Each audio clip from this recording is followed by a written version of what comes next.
হায় রে কপাল, গরিবের কি হাল! ভেটকি মাছ ছাড়া কি তাহলে আমরা ফিশ ফ্রাই খেতে পারবো না?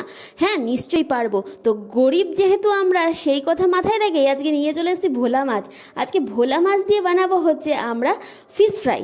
তো চলো দেখি কিভাবে করতে হবে। প্রথমে আমি নিয়ে নিয়েছি 3 পিস ভোলা মাছ। তোমরা চাইলে কিন্তু এগুলো একটু ছোটো সাইজও নিতে পারো। দেখো, এটাকে এবারে সুন্দরভাবে পরিষ্কার করে নিয়েছি আর মাঝে সুন্দর করে একটু কাট করে নিচ্ছি।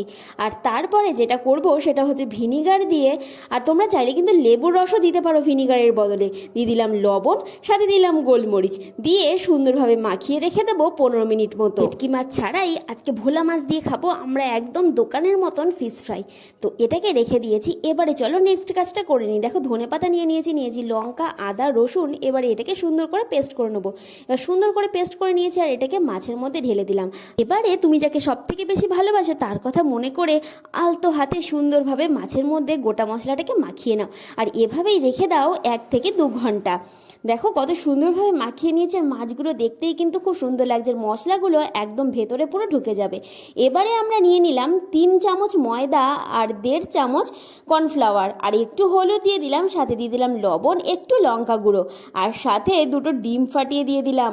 এবারে এটাকে সুন্দরভাবে ঘাটাতে হবে। এবারে যার কথা মনে করবে সে হচ্ছে তোমার যে পরম শত্রু আছে, তার কথা মনে করো, জোরে জোরে এটাকে ঘাটাতে থাকো।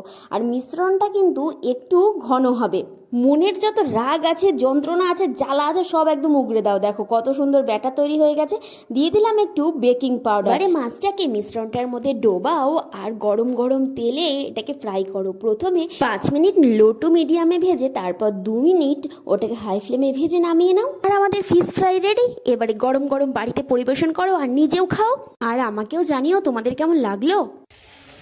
একদম শীতকালে নিয়ে চলে এসেছি গরম গরম ফিশ পকোড়া। কি যে বলবো আমি নিজেও জানি না, কিন্তু এটা খেতে কেমন হয়েছে চলো একবার আগে টেস্ট করে দেখি। কারণ আমি তো কিভাবে বানিয়েছি তোমরা দেখতেই পেলে।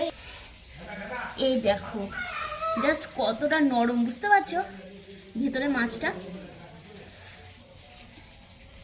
প্রথমে একটু এরকমভাবে নিয়ে একটু সসে ডুবিয়ে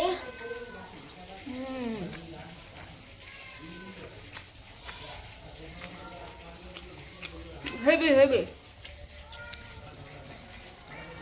দেখো ও একদম গরম গরম ধোয়া উঠছে, বুঝতেই পারছো। মাত্র ভেজে একদম নিয়ে এলাম। আর মাছটা দেখো একদম সেদ্ধ হয়ে গেছে। প্রথমে একটু গরম আঁচে দিয়ে, তারপর ঠান্ডা আঁচে দিয়ে ভেজেছিলাম। এই দেখো, চলো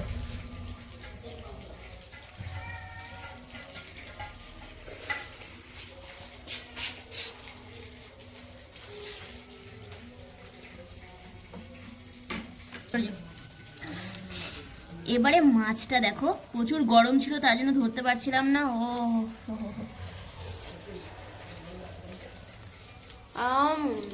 একবারে মাছটার মধ্যে প্রত্যেকটা ফ্লেভার একদম পুরো ঢুকে গেছে। অনেকক্ষণ ম্যারিনেশন করে রেখেছিলাম, একদম গোলমরিচের একটা ঝাল